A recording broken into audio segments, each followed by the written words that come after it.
Dear student, welcome to the session of e-lesson. Today you have chosen to learn about food production. Food production is an important element in a food service operation.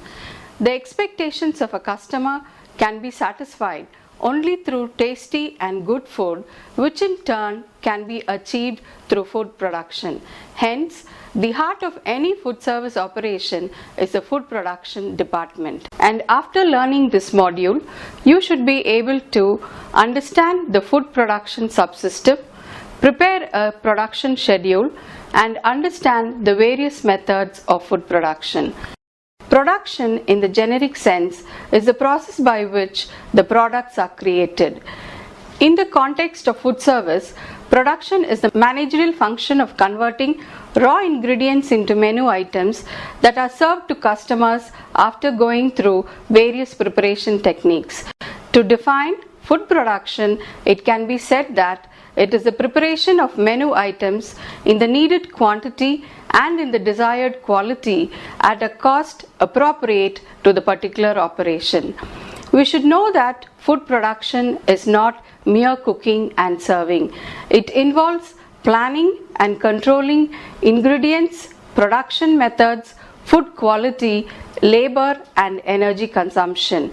It is highly important that food production planning should be integrated with other managerial functions like organizing and controlling for a smooth flow of business.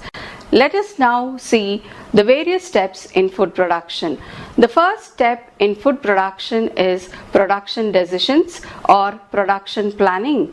The primary objective of production planning is transforming all the resources into outputs. The secondary objectives are deciding the product characteristics, service quality, cost control, labor control, and the delivery process. Planning involves decision making. Decisions based on the necessary quantities to be produced, the quality standards to be maintained, and the cost of the food product are to be made every day in food service operations. The planning decisions must be made within the existing facilities and cannot be changed every now and then. For example, in a hospital, the number of patients may increase or decrease, but the capacity of an equipment in the dietary department remains the same. So, in order to meet the demands or surplus, the production manager should make necessary decisions to maintain a smooth flow of the production process. The secondary objective of production is to decide the characteristics of the product or menu items. For example, whether limited menus in a coffee shop or a fixed menu in a school food service. The next step in food production is production forecasting. The art and science of estimating the future events is forecasting, and it is a function of food production. Forecasting should be directed towards achieving customer satisfaction and also be concerned with preventing overproduction and underproduction. Needless to say, overproduction and underproduction creates extra costs. In case of overproduction, managing leftover foods can be troublesome because they can lead to food safety issues and customers may be dissatisfied. On the other hand, underproduction may involve labor costs because making the same product in small quantities a number of times is heavy on the labor side.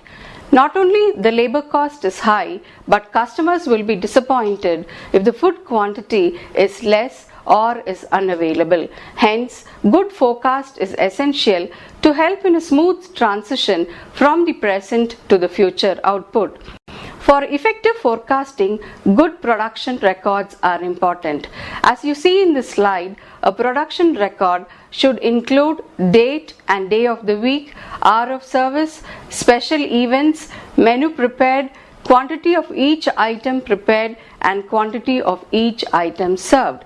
Many chefs and cooks can guess the production schedule accurately, especially if the customers and the menu offered is static. But when it is vice versa, guessing does not always work.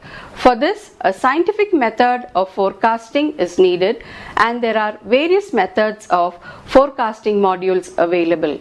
Now we will move on to the third step in the production process, which is production scheduling. Production scheduling is defined as the sequencing of events based on time required by the food service operations to produce a meal. Production scheduling has two stages. One, the planning stage, and the second, the action stage. In the planning stage, the production required is converted into the items to be prepared and distributed to supervisors of different sections. For example, if for a dinner 200 servings of a main dish and a soup is ordered, the main dish goes to the supervisor of the main production and the soup goes to the soup kitchen.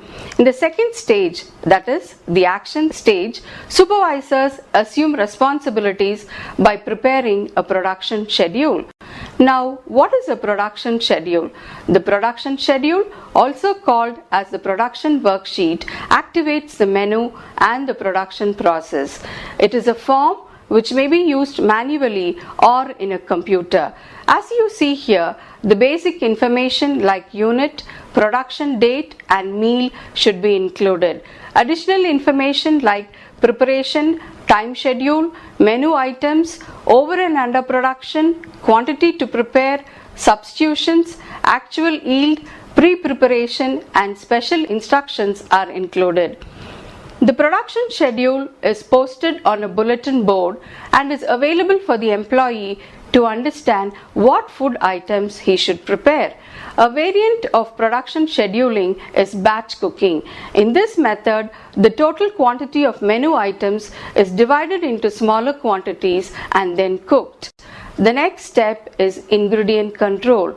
Ingredient control is a major component of quality and quantity control in the production subsystem. The process of ingredient control begins with purchasing, receiving and storage of foods. There are two major aspects of ingredient control, which is ingredient assembly and use of standardized recipes. The ingredient assembly can take place in an ingredient room. The concept of ingredient room dates back to 1950s when Flack in 1959 was the first to implement a central ingredient room and was successful in reducing labor costs. The ingredient room is an ingredient assembly area designed to measure ingredients and be transmitted to various sections like main production, soup kitchens, salad kitchen, beverage area and so on. It is usually situated between the storage and the production area. It can be small, limited to measuring dry ingredients, or a room with facilities for preparation and stores. It can have a large refrigerator, a measuring scale and a work table for assembling and other necessary equipments. The ingredient assembly can be carried out in a centralized room. The primary function of the ingredient room is to coordinate pre-preparation, measuring and weighing of the ingredients to meet daily production needs and advanced preparation needs for future meals.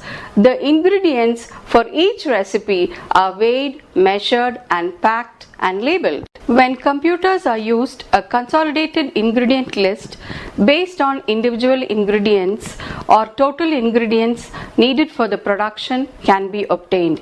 If an operation does not have an ingredient room, then the production employees are delegated work in obtaining supplies, weighing and measuring ingredients every day, which may be time consuming, so an ingredient room is advantageous. The next production step in the process is formulating recipes. A recipe is a formula by which the weighed and measured ingredients are combined in a specific procedure to meet predetermined standards.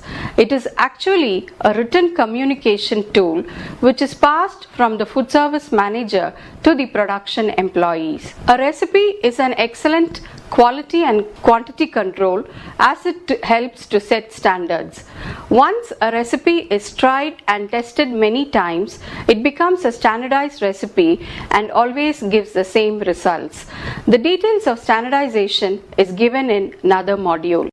Now let us see how recipes could be produced. Quantity food production involves a complex set of variables which are important in controlling costs. The adoption of cooking methods is important, which in turn depends on the menu a particular food service operation decides. Food is cooked for the reasons of destroying harmful microbes, to improve digestibility and enhance the palatable quality of the food. There are various methods of production, and based on the menu, equipment and human resource available, a food service operation can adopt either a single or combination methods. Many different processes are involved in production of food service.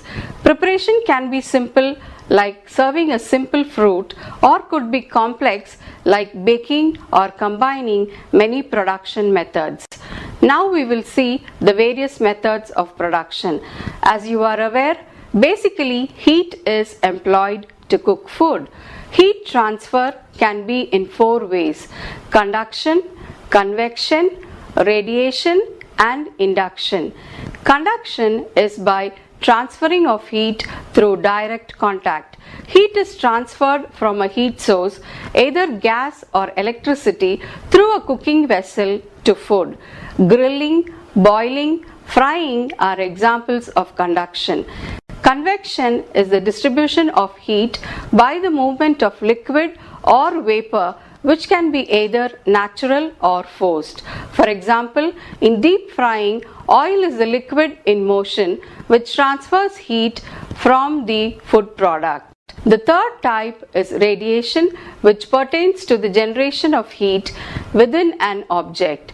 Infrared and microwaves are the 2 types of radiation followed in cooking.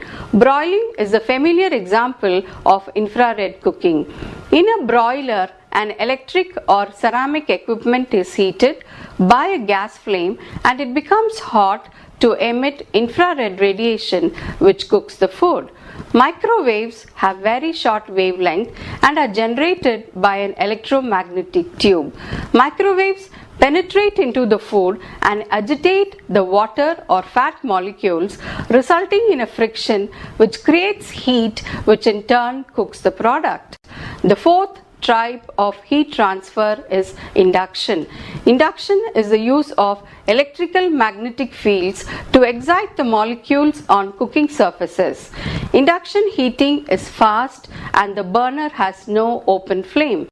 The heat used for production can be by moist heat or dry heat. If the heat is conducted by dry air, hot metal or hot fat, the cooking is done by dry heat method. Most common moist heat methods are boiling, broiling, simmering, stewing, poaching and steaming. We shall now see the different processes. Boiling is the cooking of foods by just immersing them in water at 100 degrees centigrade and maintaining the water at that temperature till the food becomes tender. Boiling as a method of cooking is generally used in combination with simmering and other methods, as in the preparation of soups, stews and foods cooked in sauces. The next method is broiling. This is a dry heat method which uses direct or radiant heat from gas flames, charcoal or individual electric units. Meat is usually broiled and relatively tender, and thicker cuts are the most suitable for broiling. Next is simmering. When food is cooked at temperature just below boiling point of the liquid in which they are immersed, the process is known as simmering. When food has to be cooked for a long time, like in stews or stock preparation, simmering is adopted. The next is stewing. This is a gentle method of cooking in a pan with tight fitting lid, using small quantities of liquid to cover only half the food. The food above the liquid is thus cooked by steam generated within the pan. The liquid is brought to boiling point and then the heat is reduced to maintain the cooking at simmering temperature. Stewing is therefore a slow cooking method taking from 2 to 4 hours depending on the nature and volume of foods being stewed. The next method is poaching. Poaching is cooking in a small amount of liquid that is hot but not actually bubbling. Our next method is blanching. Blanching of food is done by dipping the food in boiling water for varying periods of time, varying from 5 seconds to 2 minutes, depending on the texture of the food, to remove the skin without softening the food. Blanching is also done by pouring enough boiling water on the food to immerse it for some time and immediately immersing in cold water. This method helps to maintain good texture while improving the color and flavor of the food. In addition, the peels can be easily removed to improve digestibility, eliminate enzyme and microbial activity, and make the food safe for consumption, especially in salads and puddings. The next method is braising. Braising involves cooking food in a small amount of liquid, usually after browning it. The next method is steaming. This is the most common as well as the most desirable method of cooking fruits and vegetables. The texture, color, flavor and nutrients of fruits and vegetables are better preserved when they are steamed. Steam jacketed kettles or steamers may be used for quick steaming. Perforated pans that allow the steam to circulate around the food product are desirable for use in steaming. Dry heat cooking methods include roasting, grilling and broiling, toasting and so on. Now let us see the different dry heat methods. Roasting is a method in which the food is brought in contact with direct heat from a flame or any source of radiant heat. Roasting may be carried out by 3 types of equipment: spit roasting, oven roasting and pan or pot roasting. Spit roasting is done by using spit or deep iron rectangular tub containing live coal on which meat pieces are skewed together and rotated at intervals using wooden handles on the skewers. Kebabs and barbecued foods are cooked using this method of roasting. Oven roasting. In this, electric or mud oven is used for these type of dry heat cooking, mostly used for making tandoor and roasting of meat. It involves preheating of oven at 425 degrees centigrade, placing the meat in it, letting it brown for 5 to 10 minutes and cooking at moderate temperatures till tender. This method will help retain moisture and flavor due to even heat penetration and cooking. The last method of roasting is pan or pot roasting. In this method, roasting is done using heavy pan with enough fat coating the pan base, where the food is roasted to brown the sides and food is cooked in slow fire till tender. The principle underlying this method of cooking is that sealing of food surfaces through coagulation of surface proteins helps retain moisture and flavor of the food. To establish good production control, time and temperature elements are closely related in cooking, and keeping accurate time and temperature control is critical to produce high quality products. Yield is the amount of products which results at the end of the production process. Yield is usually expressed as definite weight, volume of serving size. In addition to losses during pre-preparation, cooking losses may occur and the yield may be decreased. Handling losses may occur not only during production but also during portioning before service. In production planning, portion control is very essential. Portion control is serving the same size to each customer at different points of time.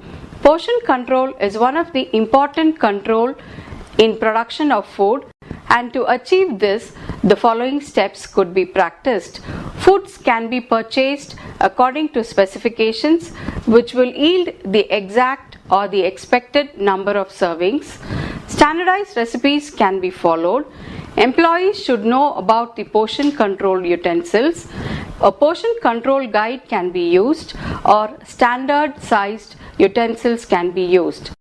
Moist heat methods lead to relatively greater loss of nutrients than dry methods of cooking, but some of the nutrients are more stable than others as far as heat, temperature, time and cooking are concerned.